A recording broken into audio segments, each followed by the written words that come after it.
Peaceful sunshine, there we go. Peaceful sunshine. Peaceful sunshine, darkened skies, cloudless Sundays in July days.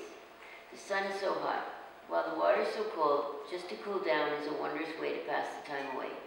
One day at a time, or until we have peace and happiness, as well as we all should have, with every sound, with every speech, with everyone listening to me, all in tune, all in the time, to only bring out the best in all of us.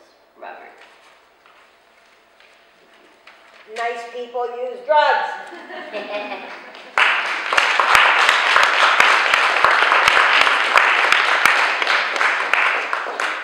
So basically what we came up with, we decided we'd come up with some kind of recommendations so that future heroin-assisted treatment studies maybe are done just like better than NAOMI. We recognize that NAOMI was the first, you know, like in Canada, in North America, in this part of the Western world, and we know that, you know, we think that Salome could be bigger and better, and like we could do a lot of great things with this. Hopefully, and that's what we're all hoping for and praying for and working towards, is that it becomes a program that we've integrated into our healthcare system. It's been done in Switzerland. There's thousands of people on heroin-assisted treatment in Switzerland. I mean, what we're doing now is we're not doing enough. We could do a lot more. Drug substitution therapy is something that is coming and moving ahead. One of the things that really struck me was in Denmark recently, they instituted a heroin program in 6 cities in Denmark. Well, it came down to just near the end, and they said, well, should we do a study?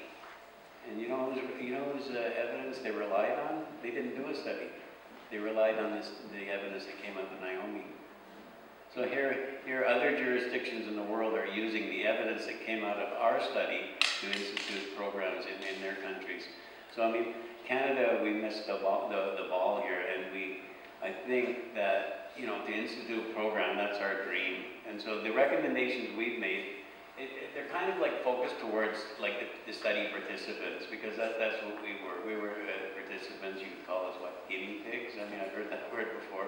And so to make it better, the ultimate goal of the NAOMI patients is that heroin-assisted treatment, not only heroin-assisted, drug substitution treatments in general, whether it be morphine, heroin, Dilaudid, or whatever the drug is working for the person, with proper counseling and with help. What we found throughout the world is that people move towards abstinence if they're given this drug. You know, right now we're parking people on methadone. There's nearly 12,000 people in the province of British Columbia that are on methadone maintenance treatment. You know, and they're going nowhere. Methadone is a very, very difficult drug to get off of. You know, recent stuff that came out of England just recently was the 1.5% of people were going to abstinence after 3 years on methadone. 1.5%, and it was out of 480 people. I think the number was 8 after 3 years. The people who are on heroin, the number was 12.5%. After 3 years, moved to abstinence. I mean, that's a phenomenal amount. That's 10 times more.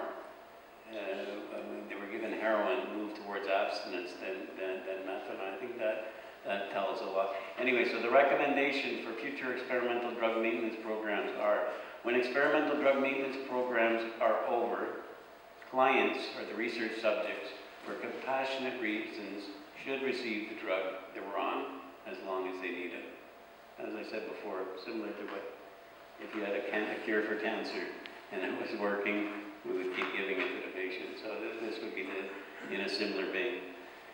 An ideal study would provide an umbrella of support and services for the clients.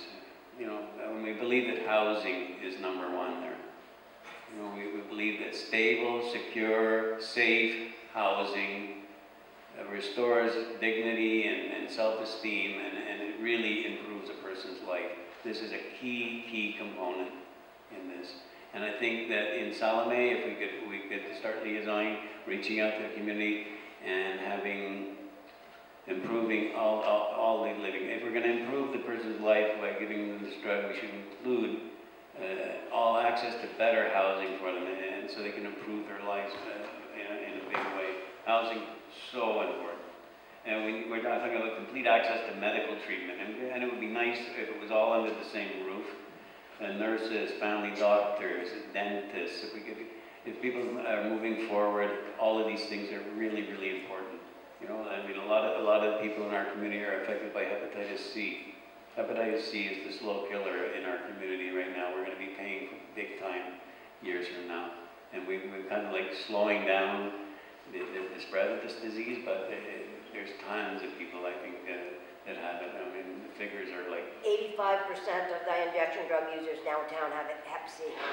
It's horrendous. So, I mean, this is something that we could offer. We could offer the Salome people treatment for Hep C. You know, there is treatments available. You know, I think that to include a whole range of medical help under one roof would be good.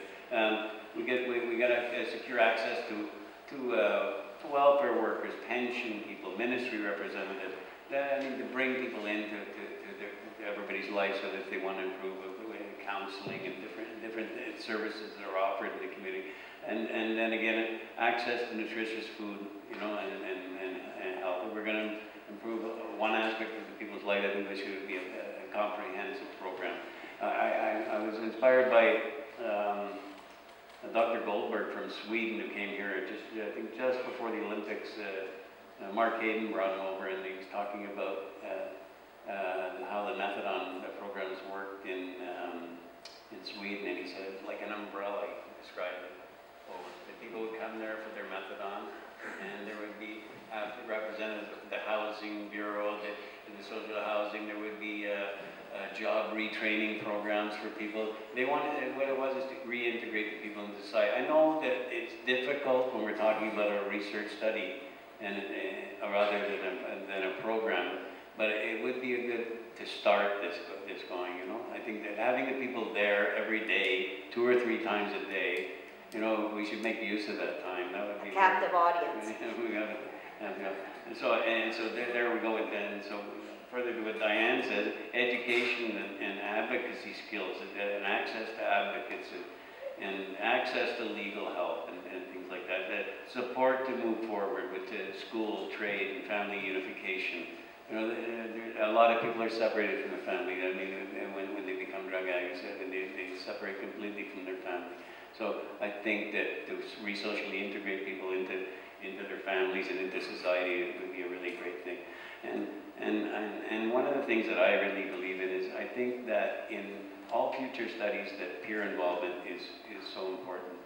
You know, I think that the people that have been there, done that, really should have a huge voice in the implementation of the program and in the actual day-to-day programs that go on. You know, I think that when, you know, we're taking people in, okay, we have very devoted and caring, compassionate scientists that are going to be working on these projects. But I think that when it really comes down to it, people are living in you know, being criminalized and stigmatized and living in the lifestyle that they've been forced to live, kind of makes them very distrustful of people of authority and figures of any kind. So I think that peer involvement here is really, really important, and I would and I advocate strongly for that. Again, an ideal study would utilize the time the clients are spent on the site, like 3 times a day, and use this time to support, educate, and advocate.